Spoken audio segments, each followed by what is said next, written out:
Hello everyone, welcome back to my channel. আমি সুবর্ণা, আমি ভালো আছি। আশা করি তোমরা সবাই ভালো আছো। আজকে সরস্বতী পূজা ছিল, তো সকালে ঘুম থেকে উঠে স্নান করে আমি আমার মায়ের একটা শাড়ি পরে নিছি।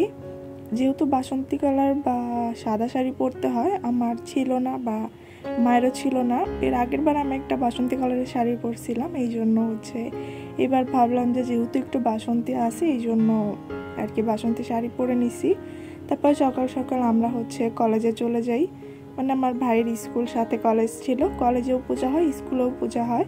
তো আমরা কলেজে চলে যাই। এইবার যে ঠাকুরটা আনছে, মা সরস্বতীকে আনছে, এটা কিন্তু অনেক সুন্দর হয়েছে।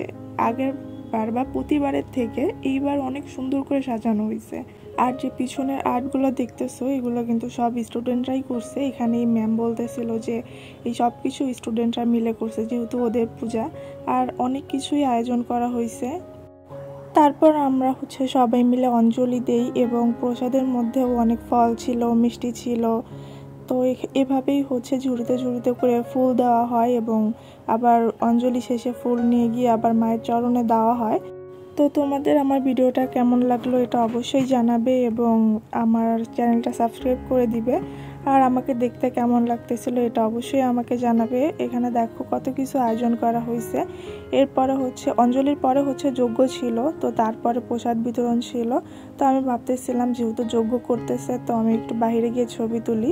তো তারপরে এসে কিছুক্ষণ যজ্ঞ করা দেখলাম। এরপরে প্রসাদ বিতরণ হলো, প্রসাদ খেলাম। তো তোমরা সবাই হয়তো জানো বা আমিও জানি যে সরস্বতী পূজার আগে বড়ই বা কুল খেতে হয় না। তো তোমরা কেউ খেয়েছো কি না অবশ্যই আমাকে জানাবে। ভিডিওটা কেমন লাগলো এটা কিন্তু অবশ্যই আমাকে জানাবে, এবং আমাকে সাপোর্ট করবে। তোমাদের সাপোর্ট ছাড়া কিছুই সম্ভব না।